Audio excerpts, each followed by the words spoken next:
Good evening and welcome to our first video episode of the San Antonio Soccer Roundtable. We're excited to kind of try and do a little bit of a different format for our fans to make it a little bit more interactive. Eventually, we want to try and do this live so that we can get y'all's comments and stuff while we're on the air.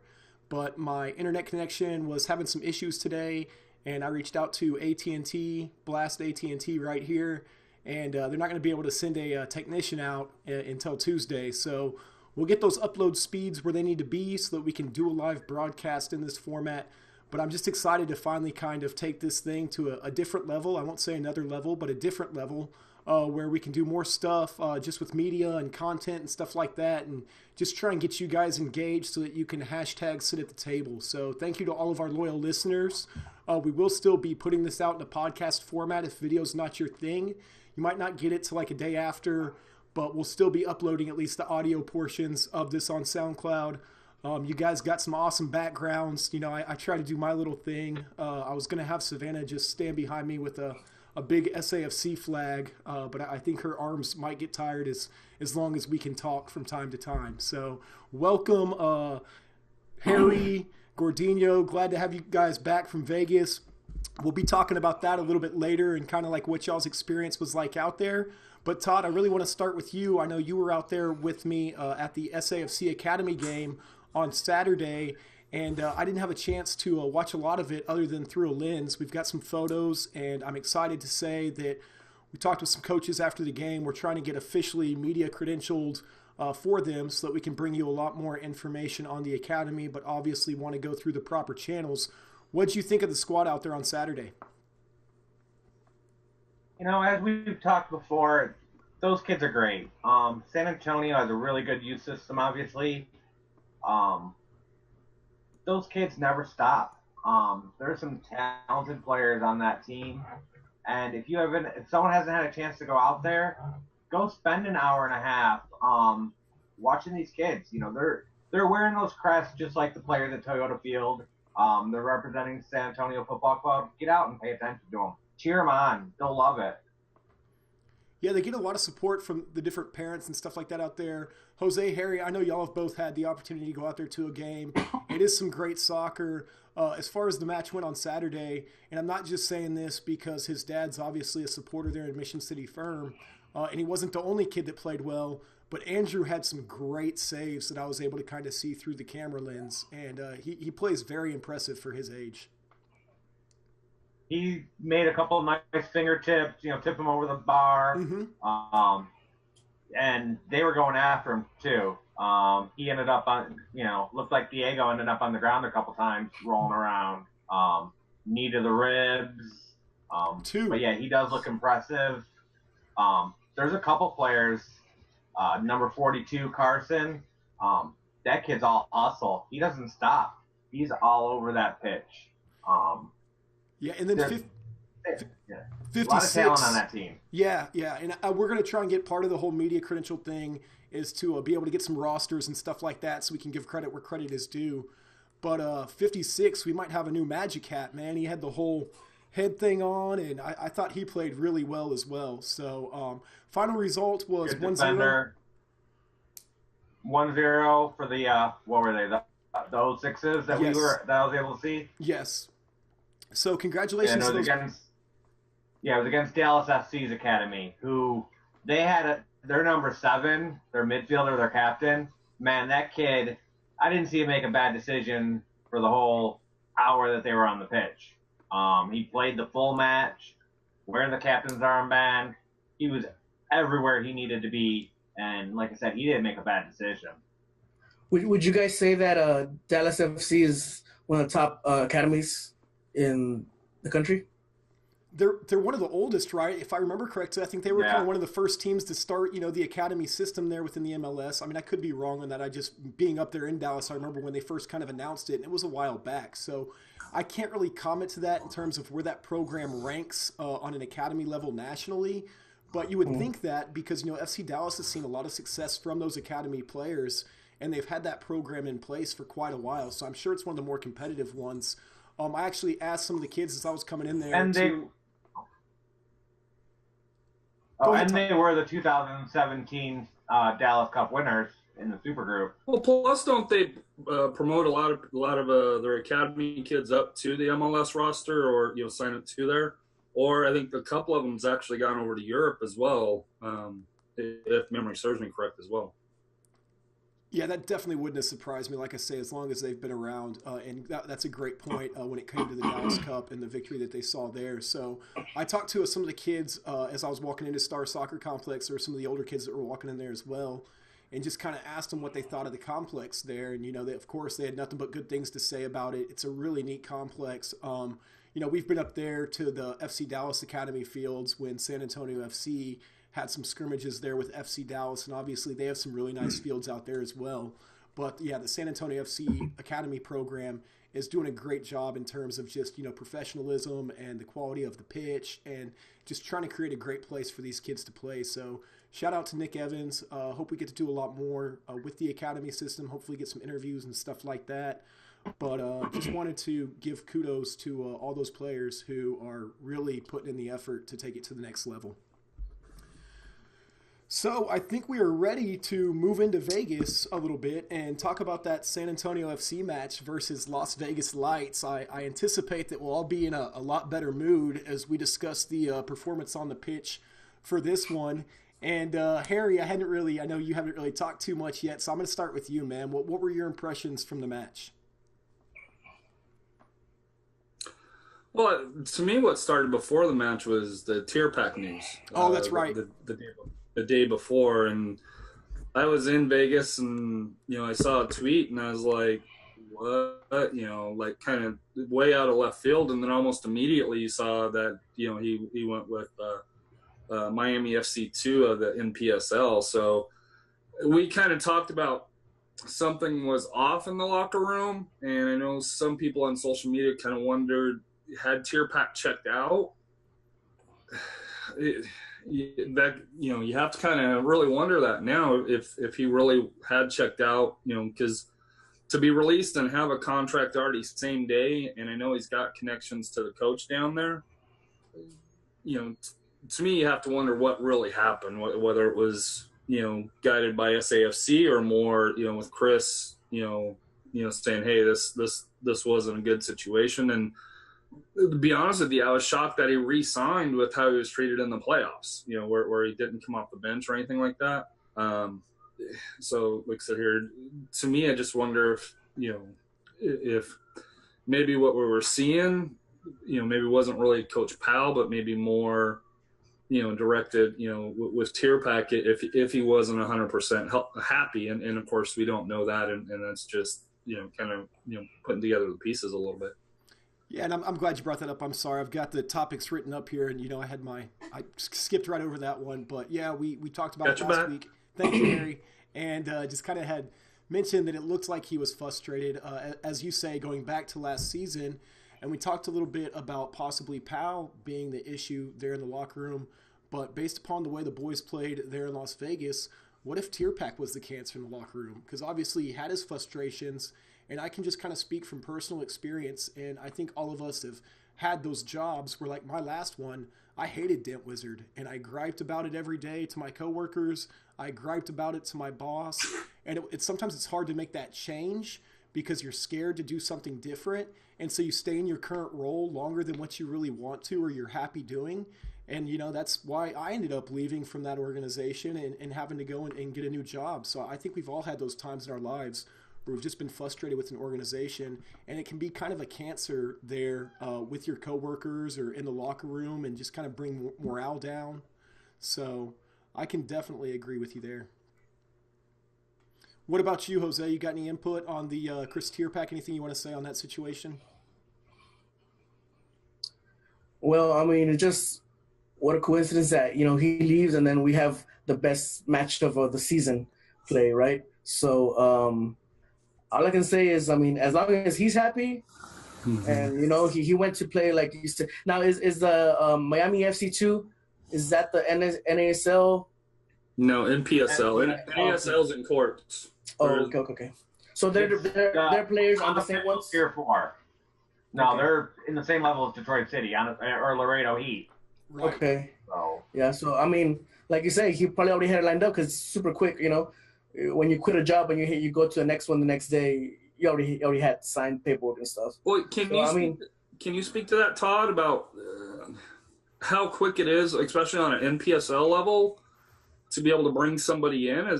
Is that normal, where same day they get released from USL club to sign with the NPSL team? Next day. What was same day? Really. Yeah, pretty much same day. No, it had to be in the works, but because you need approval from U.S. Soccer and all that kind of stuff, and it just seems odd that you're leaving from the USL, the Division II in America, to what technically is Division Semi-pro, right? nothing. That doesn't technically have a designation. It's become the de facto Division 4 in America, but yeah, it's a semi-pro team. Your teams are either all amateur like Detroit City or Laredo Heat, or they have pros and can't have any college players, Right. any NCAA players, which is how Miami FC 2 has gone about it. But it's a huge pay cut. The NPSL, from my understanding, has basically either he has money in his pocket saved, or he's going to have to be working, the counter at Burger King to make a couple extra bucks from the wages, from the max salary, from what I've heard. It just seems odd to drop down 2 levels by choice. Well, I don't think it'll be there long though. With Austin, getting their USL team started up next year, I think this is a short-term move. I could see him going back to Austin and coming down to San Antonio to play. What were you going to say, Jose? I'm sorry, I didn't mean to cut you off. Oh yeah, do you guys think maybe he couldn't have signed with another USL team, or I'm pretty sure those USL teams that could use him out there. It could have been part of the conditions. We'll release you, but you can't play in against the us, Western Conference or whatever. And there is connections with Miami FC too. That is where Sean Chin is playing this year. So Coach English is down there too, who coached him in Austin. Right. So he does have connections.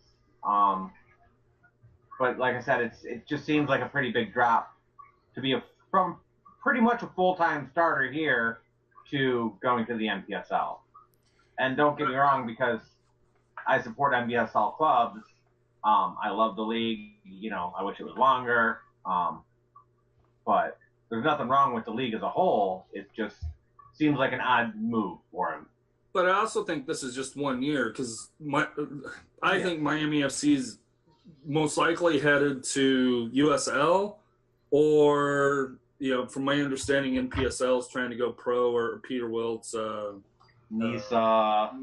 They're talking about full season and pro NPSL. So I think it is just this short term where where he's going to be just playing the summer down there, and then Miami FC pays pretty well also as well. When they do go pro with or at least they did in NASL. So career wise, it might be a short term hit, but if he stays down there, or I don't know about USL Austin as of yet. How deep are the pockets that they're really gonna have. Hey, and then it's Miami, baby. You know what I mean? Miami Beach. But you're gonna have the money to blow if you're gonna live in Miami, right? I think too. And you'll be making that money in the NPSL. I think too, though. Like you were asking about him going to another USL team. As you said, Todd, that's a great point. It could have been one of the conditions of his release.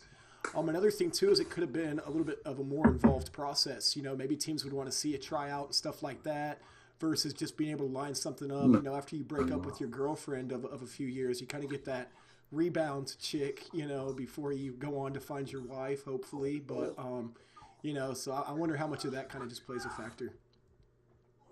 So I think that's I think Chris could have had a spot in USL pretty easy, just with his performance, because he's been in USL, NASL for what, 4 or 5 years, right. So he's got the experience, he's got the tape. So I don't think it's that. I think you're right, that it may be a condition on the release, and I know I sent a message to Sock Takes just to kind of, because they've kind of looked at the USL contracts to see if there is something that prevents, if you are released or if it's a mutual agreement.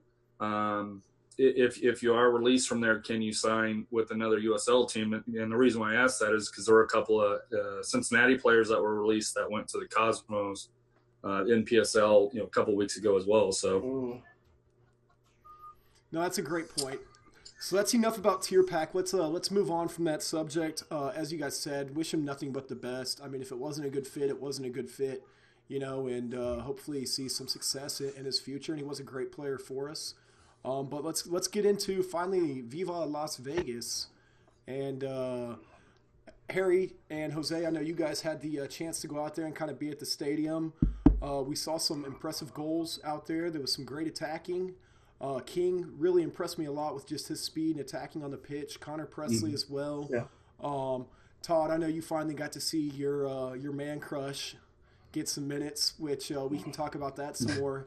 But Harry, let's start with you. Yeah, to me, I thought it was a great atmosphere. Like I said here, the pregame, Las Vegas, their fan event and tailgate area is the exact opposite of SAFC's, where there's tons of people down there. They got the llamas, the supporters group, electric companies down there. So it looked like a pretty good event. I know me and Jose kind of stayed up and we did our own thing where we were. But to me, like I said here, it's a baseball stadium, but I thought it was all right, and especially where this is the last year that the baseball team will be there. So next year they can kind of make some changes and kind of tailor it to maybe more like the Rowdies do, and tailor that more for soccer. So that is the one positive for that. But put the grass seat down so you don't have to pat the. Yeah, you don't have to put it back down in the middle of the game. Yeah. Hold on. Yeah. Well, to me, they could do that. They could expand. The scoreboard's real small and tiny. It's a dated stadium. You could kind of see that it's small, but I think it would work. And especially if you put stands on the other side there. To me, and improve where the coaches and players sit, give them some protection, from throwing and stuff. But to me, like I said, it was. I thought it was a good environment, for the game. Obviously, the result went our way, but I didn't have any complaints, and even with the minor skirmishes with with a couple of security incidences and stuff like that, but. I had a great time. I'm not sure what I think Jose had a pretty good time as well. No. Like what Harry says, man, it was first of all, that view when you're in the parking lot, you have the mountains all around you, man. So it's a pretty nice view, and it's a baseball stadium. The field is patchy. The ball is not gonna always roll perfect. It'll be rolling and all of a sudden jump back at you. As far as the team play, I think the team play was much improved, especially over the last game of versus Fresno. We had more of an attacking. That first goal was a piece of art between Ever and Sonny, and then back to Ever. He got hurt, unfortunately. Hopefully he's not out that long. And like I agree, King was very impressive. So was Connor. Todd, what was your impressions of the match? Hang on. They looked good. I know I've been pushing Alex Bruce, so don't get me wrong. I hate to see that Guzman went down, and I didn't want to see Alex, getting into the lineup that way. How did you see his play? The first few minutes, he looked a little uncomfortable. Yeah. But once he settled down, like the Escalante goal. That was the sweet pass from Presley to King, and then the King cross in. Bruce could have got that, but he knew Escalante was there. He kind of screened the goalkeeper, let Escalante get the ball, and then he was smart enough to get out of the way. and then I didn't think he was offsides on the goal that he had. There was no way. Have you guys seen the replays? I couldn't really tell off the field, and I haven't seen the replays. The replay, it's not a good angle, but to me, it doesn't look like he's off. Okay. I don't think he was off at all, but hey, that's the way it goes sometimes. But he put two in the back of the net. One got called back. Well, both got called back. And I didn't really see the foul on the first one, so that could have easily been 5-1 match. Yeah. So, but we didn't start getting down on San Antonio when they lost the Sacramento game after one loss. Mm-hmm. So let's wait and see. Give them a few more matches, see how they're doing, see if this is everything just went right. Everything looked great. Don't get me wrong. They looked phenomenal. They went back to the counterattack like last year a little bit. Less of the possession game. It was a lot of speed. It was a lot of speed on both sides. Right. Fast. Yeah. That's for sure. So tactically they changed from the first, 6 matches. So we'll see what, Fresno on Saturday, what kind of game plan they go out. Hopefully they can come out clicking on all cylinders like they did against Vegas. Because if they play like that, they'll definitely, Fresno takes out. I know you and Harry had seen Vegas more. Was this a game where San Antonio shut down Vegas, or that's just the way Vegas plays, or? As I said last week, I don't think Vegas is that good. Okay. They're, like I said last week, I used the term that sometimes it's better to be lucky than good, and they're a lucky team. They they capitalize on their chances, and we didn't really give them any. We did in the last. And they had some chances and they missed too. You're on mute, Scott.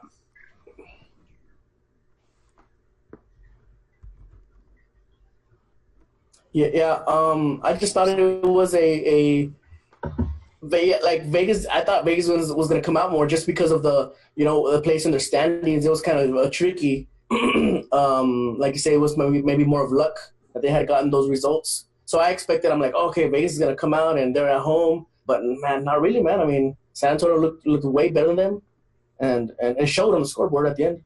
But San Antonio was desperate. They had to have that game. And I know we've talked about, hey, it's early and stuff like that. But just with the tier pack news, with the uneasiness with the fans, you know the team was feeling it, and they had to have that result. They couldn't. To me, it was a result they had to have. Even as competitors, right? As competitors, you'd expect. You know what? That's exactly what I was going to say. Just as motivation, you know what I mean? Like, because you see the guys on social media after that game, how much they're posting about. Thank you for the fan support. How much it meant to them to help rally them to win that match. And exactly what you're saying, Jose. That's got to mean a lot just to them to prove, look, this is how good we are. This is how talented this roster is. And, we're just not, for whatever reason, showing it on the pitch. And going back to Alex Bruce, I think he reminds me a lot of Connor Presley last year, where he kind of just started off a little slow, and once he got into his groove and got into his rhythm and got his pace, you look at how Connor's playing this year, and, hopefully Alex Bruce is a symbol of San Antonio FC's season as a whole, where, maybe it just starts off a little slow. Everybody's kind of trying to get their minutes, learn how to play with each other. And then once they get on all cylinders firing, we go into May and win a bunch of games and throughout the rest of the year. And what we saw on Friday just kind of becomes the norm. I would love that. Okay, so here's a question for you guys. Let's say Guzman's out for a month or so. Tier Pack's money's freed up. Do you think they bring in somebody? Anybody want to field that first? I have a quick thought on that. My feeling is if you're not going to play Sip as a center back, then we need another center back. I'm still not. Felix had a great game, but I'm not sold on Felix, and I'm not sold on Richondo back there. Well, I like Felix. I like Felix a lot. Felix did well, man. I'm not sure where Christian's at, but But if we only got Rosendo and Felix, then yeah, we need another center back if possible. Well, McCarthy's supposed to be coming back, right? This was the second week in a row that he wasn't on the list. That's what maybe he makes an appearance this week. Yeah, that's kind of what I was hoping, because I did hear it is still, even though he's not on the injury report, a little bit injury related, just getting back to 100% or whatever you want to call it. So I hope he's not injured for too long. Obviously, nobody wants to kind of see that. So hopefully it's not anything too major. It definitely looked pretty serious out there on the field, as you said, kind of, Harry, before we started recording. You could tell something was wrong. He could tell something was wrong right away, and that's never a good sign. Right away. So let's talk about the fans out there in Vegas. We'll talk to you. We already kind of mentioned the incident of them almost having to stop the game because of the things thrown at the referees. But what else did you guys experience out there at, Cashman Field? Yeah, Cashman Field. So it all started, I believe, at halftime when the players were walking into their where San Antonio was walking into the dugout. Now that dugout for the visitor side is right under their supporter section, and as they were walking in, stuff started flying out there because we were up 2-0 at that point. Yeah. Yes. So I guess all the fans were kind of already salty that they were doing the salt bay thing, and then once they came back, they kept it going, and I'm not sure if they hit the ref at one point or it just landed close to him, but that match was almost gonna be suspended from what I hear. You guys probably have more info on that, and and then we had a couple of incidents where they're at the support where we were at. On the first goal, how Mission City does. We celebrate. We threw our beers up, our water up. We happened to splash somebody. They threw a whole bottle at one of our guys. Security stepped in at that point, and then once we were up 3-0 or 3-1, I believe, a mother and her 12-year-old threw some lady products at us. Tampons. Some tampons went flying towards Mission City. Yeah, they were probably. Yeah. It didn't hit me, so I'm not sure. But I have to give credit to we didn't toss it back, because I know if we would have tossed it back, that they would have escorted us. Yeah, it's like always, like the person that commits the second aggression is the one that gets caught. Right. The retaliation. Gets darker. So we were just saying, we'll bring it. But I will say the Las Vegas guys that worked with Mission City 118, as far as their personnel, they were outstanding. The security got a little testy there. We had a guy that kind of pushed the buttons a little bit, and the head of the security kind of responded back in an unprofessional manner, but overall, like I said here, I thought it was a great experience, and obviously the result went our way, which I'm assuming helped out 100%. But to me, like I said here, the big takeaway from me is they still need to build their environment, because when you got the PA announcer building up fan support, to me, and I know it's their first year, so, and I know. We had growing pains with the Scorpions, back, that long ago. But to me, that'll be something that, I'd love to see where it becomes more organic than pushed by the team. It felt more like if you got a Spurs game, right? The guy would always come out and say, "Go Spurs, go," and stuff like that. I could hear it. It was annoying even in the broadcast, man. And that's so I kind of messaged Lee just because he's a DJ. And I was just asking him what he thought about this DJ out there at Cashman Field, but it seems like pretty much everybody who's Flavor Flav was out there, man. That's so right. That's right. Flavor Flav. Yo, boy. Oh, that's funny, man. So, but I think no, but as far as that throwing the stuff on the field incident, I believe I had heard they already had done that before, or didn't? Was it them versus Reno or something? No, Reno last year. Oh, okay. After the game, somebody in the supporters group, and they came back, saying it wasn't somebody from the supporters group, but somebody in the area threw I think it was a bottle, and it hit Sam Fink. Did they get fined? Pardon me? Did they get fined and stuff like that? I'm pretty sure. I don't know, because I've tried asking, around, just trying to see, hey, if they I don't know if they ever caught the guy, or the people who did it, but They did. I do know that Reno and Energy FC ended up doing a donation. I forget to which charity for it when they played, recently. I think it was last weekend when they went back. So it ended up being a positive, a positive story. But yeah, that was Reno. No, I don't want to say that it was all the fans, because we had interaction with some fans that were there in our area. They were very, they were like, we like that chant, the "Don't Take Me Home" chant. They like that one. And then we also had interaction with them at the after party, at their official after party at the Plaza Hotel. And there were some people there, and they were all cool. We were drinking together or whatever. But it was just a couple of, you're always going to have those bad apples out there that get salty, especially once your team goes down that. And especially because, so the very last yellow that they got, that should have been a red. Should have been a straight red, yeah. But I think the ref didn't pull out the red to keep everything calm. He had the red pulled out. He had the red pulled out, and he put it back. You think it's because of that? He didn't want everything to escalate out of control with the fans? Out of his hands? Yeah. I don't think so, but the announcers kind of speculated that. Yeah, because that's the way I felt.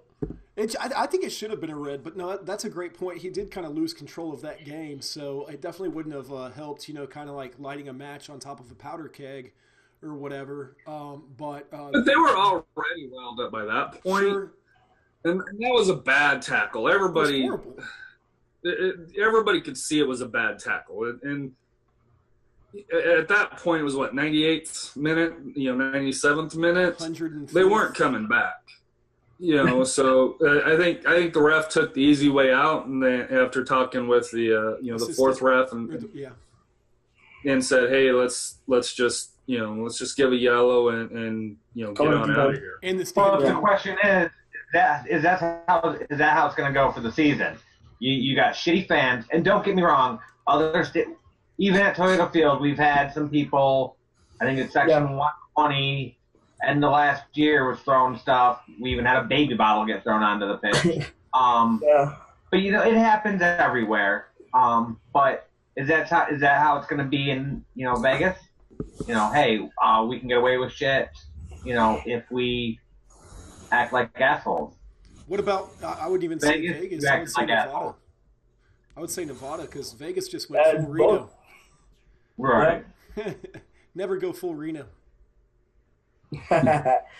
What did you guys think of Escalante? I didn't think he was the man of the match, but he had a good game. Who would you have given the man of the match to? I thought he had a really good game. I thought he had a really good game, but I thought King had a stellar game. I would have given it to King. Yeah, King really did. He almost had 2 assists. Like if you're going hockey assist style, King kind of had that deep ball on that first one, and then obviously had the cross on the second. And Presley kind of also had that deep ball for him. So, both of those guys almost you could credit with an assist just based upon them getting those that pass from Presley to King to set up Escalante, that was amazing. It was a nice through ball, yeah. And then Escalante did what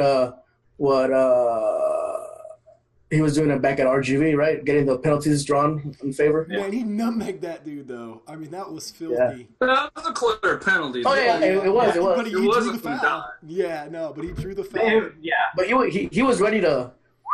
He had that 1 foot up. Yeah. But, yeah. What about the pacifier? What'd you think about that? That was a sweet celebration. That was... I didn't understand it at first. I had a little problem with all of our celebrations. It seemed like each goal scorer wanted to celebrate by himself. Or taunt the crowd. It didn't seem like a team celebration. The other players wanted to celebrate. They went over, and it seemed like the player was more interested in celebrating by himself or facing the crowd than celebrating with a teammate.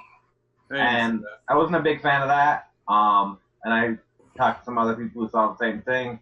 But, I get it. You scored. Especially with Escalante. You had something to celebrate, your first goal off the birth. I get that one. How uncomfortable is it to play a game with a pacifier in your shorts? Hopefully he doesn't give that to his kid, right? When he gets back home. Here you go. Game worn pacifier. What about Rafa playing almost the 90 again?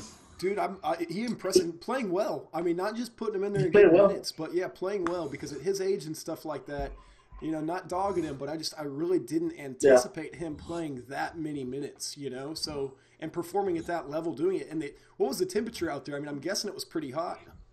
It wasn't that bad. Okay. No, it was a nice night. Okay. It was kind of windy a little bit, so I mean it was probably like in the high 80s, mid 80s, so it wasn't that bad. So it only gets hot during the day. It was comfortable. Yeah. Gotcha. No, and obviously he buried that penalty kick, so he did what he always does when it comes to taking those. I know we had that conversation, or a lot of people were talking about that last year with him taking that PK for Vega, but it seems like he's just kind of that veteran kick taker, for San Antonio FC, where it's like he's always going to take them because he always does what Rafa does, Rafa doing Rafa things. So I thought he played really well, but I was surprised to see him play that many minutes again. But it just shows he can still keep up. Yeah. I was surprised to see him start. He was the only one I got wrong in my lineup. Because he played almost the full, I figured Elizondo, Rafa had played basically the whole match the week before, Sunday before. But hey, he played, and he's played good. Don't get me wrong. When I say I don't want to see him as a starter, it's not that he's not playing good. I just think, well, now that Tierfac's not here, maybe not. At the time, I thought there was better players to put on the pitch that could contribute more. And more the dynamic. Forward. Yeah, more the dynamic part of it. Yeah. Okay. Because Rafa's a good leader. He's a leader, and I get it. And you want that on the field since you don't have a captain anymore, or since week 1. Sorry, Ryan, I love you, but Rafa's showing to be a leader, and you're sitting back in the defense. Hey, came through in the clutch for us, sitting back there in the defense. He had that one that was going to roll in and was able to clear it out. Hey, I have not had a problem with Ryan's play on the pitch, but technically speaking, if you want to argue with the ref, it's supposed to be the captain doing it. Fair enough. Where is he? Because it's Rafa doing it. Yeah. The captain's the vocal one on the pitch. So it's not that I don't like him. I think he's playing, play on the pitch. Really happy with it. It's just, if you're going to be the captain, there's certain responsibilities that go with that I'm not seeing. Now, mind you, we're only seeing 90 plus, and there's responsibilities outside of that 90 plus as well. Yeah, in the locker room. You have certain duties that you do on the pitch. Because technically, if I remember right, the captain's the only one that's supposed to be going up. Supposed to, yeah, by letter of the law. Yeah. No, that's true. That's a great point. Did anybody else have anything that they wanted to touch on with this Las Vegas Lights? I was going to ask you, Harry. Where's Gordon? Where's Seth? Gordon was on the bench. Seth was on the bench. But here's the problem. If Gordon was on the couch now, he can't play in the U.S. Open Cup, right? Because he's not U.S.? No, he can play. Are you sure? I thought that like Rafa doesn't play in the Open Cup. No, Rafa can play in the Open Cup. What do you mean here? Like as far as the rule? Yeah, as far as the rule. It's not only for U.S. born people. No, they can both play unless he's cup tied for some reason, which I don't think he is. They haven't played with anybody else, so. I thought internationals weren't. No. Unless it's one of the we don't have designated player bullshit. That's what I was about to say. I was thinking the designated player stuff. But like there is no DP in the USL, so we can research that some more, Harry, and just verify that or whatever on our next episode. Hey Scott, I got one more thing. Diego Restrepo, man, he came again big in the last couple of minutes. He had a couple Still scares me. Yeah, but it's still putting it off. No, and I agree. When I was on mute, that's what I was going to say is they did have a ton of chances there in the last 15 minutes. Well, actually, it was probably more like 30 minutes with all the extra time they added. But, you know, they got that one, and all of a sudden it kind of seems like we saw a little bit of a shift there. And I'm not going to lie, I was scared there for a little bit. When they finally got that red card and had to start kind of playing a man down, that kind of relaxed me some. But Diego came up huge there in that last 15 minutes. So shout out to him. And before we move on, Jose, I was hoping to get some off-the-pitch adventures. You know, you guys were in Vegas. Help me and Todd live a little vicariously through you. And tell us a little bit about what it was like outside the match. It was fun, man. You know, the first night it was at the Strip. I'm gonna be honest with you. I didn't expect it was that big. There's a lot of walking involved. There's a down at the downtown where I spent on most of Saturday. You get your weirdos out there. We got a couple of 50, 60 year old guys wearing a thong out there just standing around for pictures.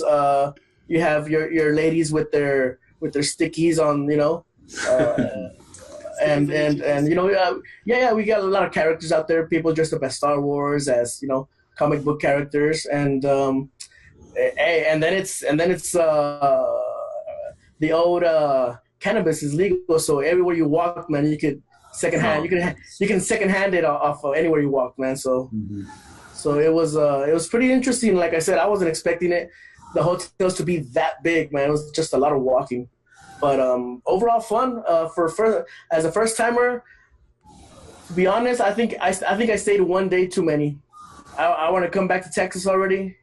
Want to come back home, but it's a weekend place. It's 3 days, and unless you're doing a lot of shows and stuff. Sure. I didn't do the shows. Yeah. To me, it's 2-3 days, and that's it. Yeah, I can't. I wasn't a winner chicken dinner. I came back down to 150. But speaking of that, tell me this: did Derek win as much money as he claims to have won on social media? According to Snapchat, he's up like $10,000. So that dude he bought a house, I think, from his trip there in Vegas. Off the penny slots. I don't know how that works. I never won a single thing on the slots. Rafa did play 2 matches in the U.S. Open Cup last year. You did? Okay. There you go. But as far as doing another trip next year, you know, I'd be down. I'd definitely be down. Now, hopefully, next year's scheduled more towards the beginning or towards the later of the season, that we can catch the cooler side of it. But and I did find out teams are only allowed 5 foreign players on the 18-man match day roster. So that's why there is there is some limitation on how many can play. I thought I remembered seeing something about that whenever I was looking at some of the U.S. Open Cup statistics and stuff like that for one of the previous episodes. But I think they have more than that.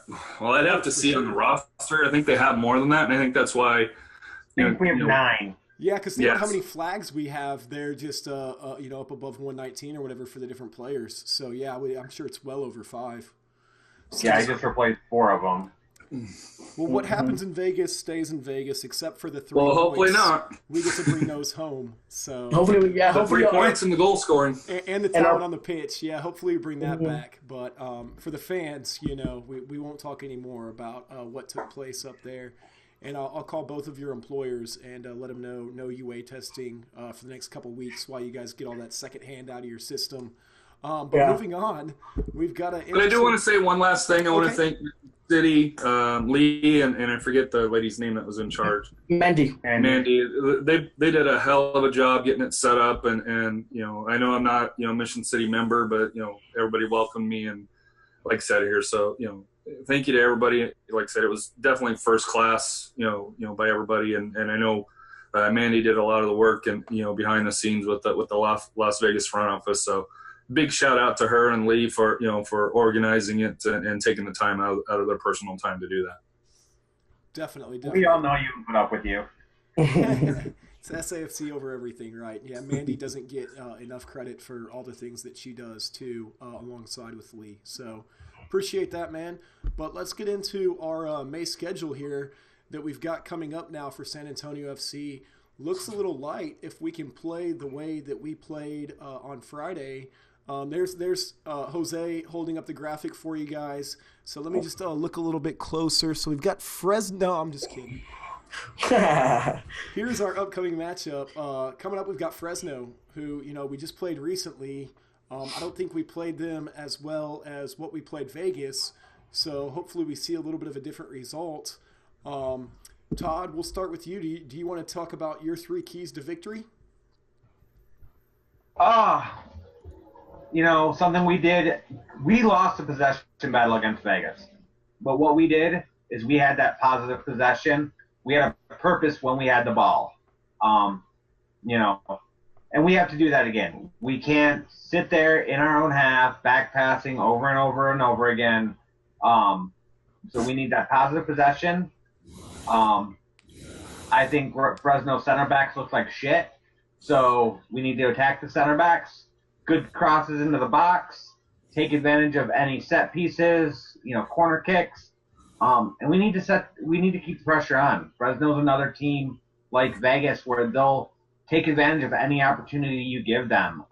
We need to pressure that ball holder, not let them feel comfortable in our half. Shit, let's not make them feel comfortable in their half. Whoever has the ball, go after them.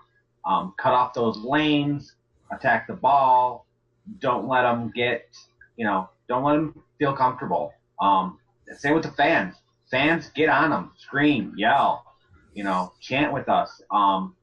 Let's make it a very hostile environment for Fresno. They have, they're scoring on over 25% of their shots on target. So we can't let them get those shots off, and they get a lot of shots off. But they have 7 or 8 corners against us the last time.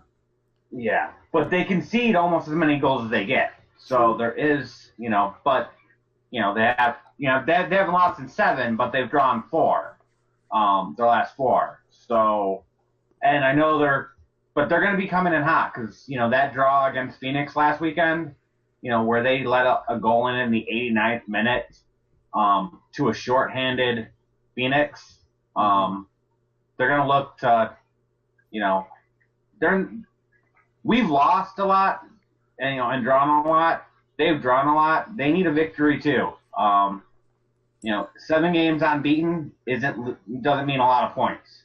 When I watched their game against Phoenix, they reminded me a lot of us last year, where they'd get that goal early, but they wouldn't put the pedal to the metal and just kept it there. And like against Tulsa, they lost late because they only had the 1 goal lead.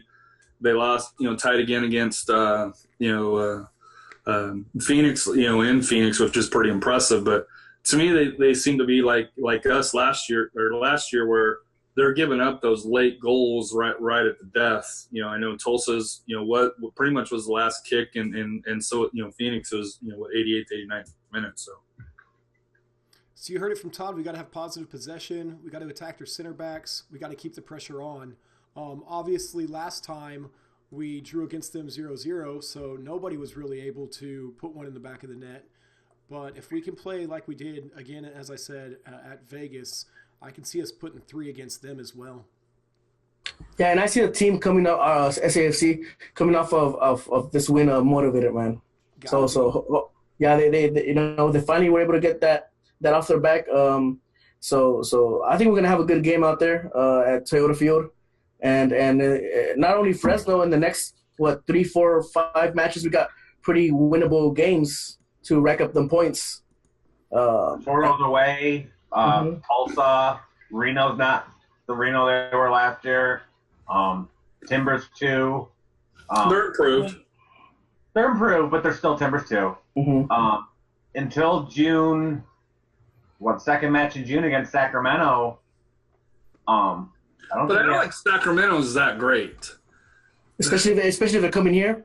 Dude, if you watch their games, they're extremely lucky. To me, I consider it luck, but they always find that 1 goal either to get ahead or to tie. But they always do. That's what has them. But at some point, that's going to catch you. That caught us last year. At some point, you're not going to catch those same breaks. Yeah, well, we've got a lot of time in between now and Sacramento where I think we'll get a better idea of how we're going to match up against them. But That's just why I think May is such a good month for us. We talked about the Fresno game, but just also want to touch on briefly the week after that, as you mentioned, Todd, we've got an away game there to the Valley. So, I know that, Harry, you had some thoughts on that matchup there. Yeah, and not really so much thoughts on the matchup yet, but, I know, I guess Mission City is trying to see about getting a bus out. I know 210 Alliance, and I know the Crocketeers would also look to do that. I know, I'm taking the family down because the mother-in-law is paying for a free hotel, so yay me. Can't turn that down, man. I get it.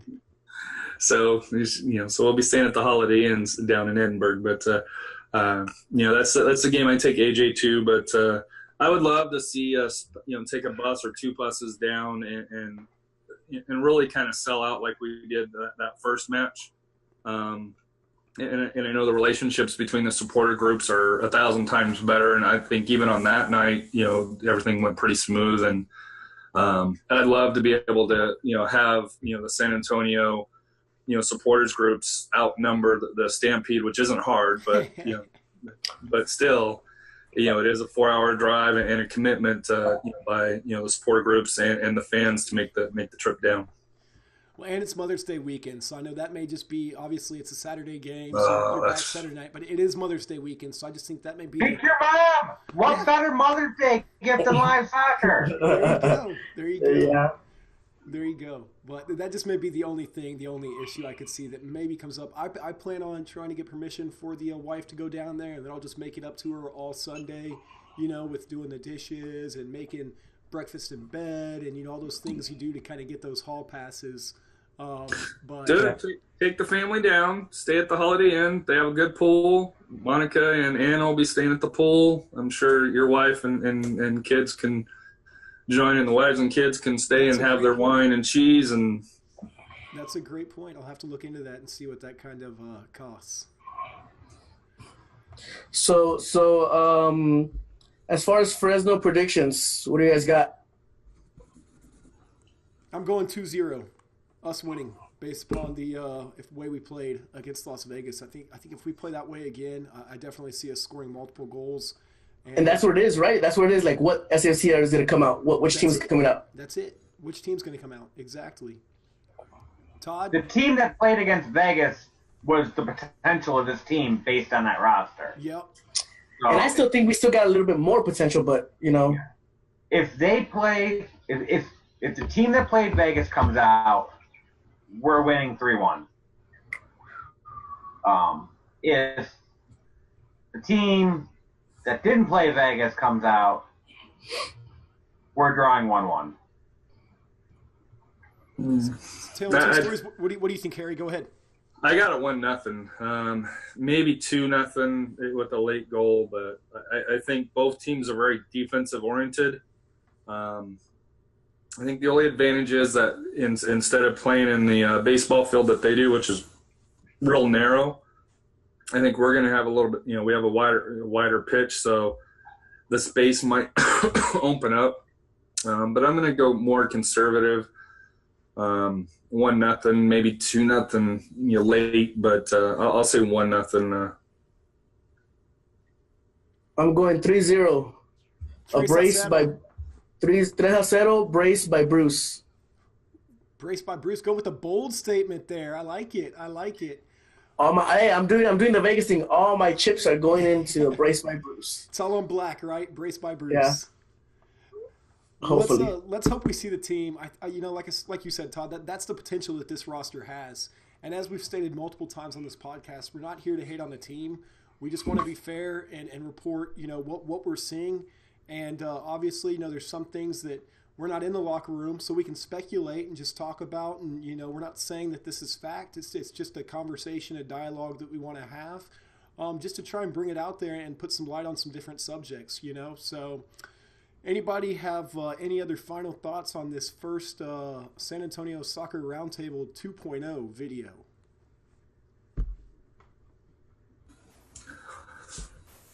No, I'm good. No, we're good. Right? We got it all. Like I said here, I think let's pack Toyota Field and make sure it's 7,500, 8,000 strong and loud, supporting the team. But to me, that's the only thing here. Especially with Cinco de Mayo. Cinco de Mayo. They got $3 margaritas and dollar beer night. Please drive safely though. Tiny beers. Shots. Hey, $2 and you fill up the cup there that you had, and still cheaper than a normal one. That's true.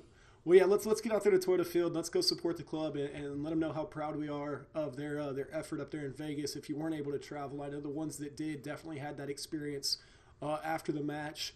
And from a production standpoint, I think there was only one major error during this broadcast where Zoom closed down on me, and that's why I was muted when it got logged back in. So I'll see what I can do to edit that. But like I say, all those issues should be fixed by AT&T on Tuesday. If they're not, I'll reach out to all our supporters and make sure that they send nasty emails to Fix Scott's Internet so that we can get this thing going. But this is don't call me. Todd works at AT&T. Oh, I forgot about that, dude. Yeah, why can't you get it fixed, Todd? I've got an in here, man. Come on. You should hook him up. Yeah. Give me that fiber. Even if you called and I answer the phone, I have to transfer. They don't do in-state. Now, I remember you saying that now that you mentioned that. But we'll get it all worked out. And like I say, we hope to be able to bring a lot more stuff to you guys and have a lot more fun with this. And obviously, if we can take it live and get y'all involved and get your comments and everything, we really appreciate all your support and joining us in this process. But this is the San Antonio Soccer Roundtable. We out.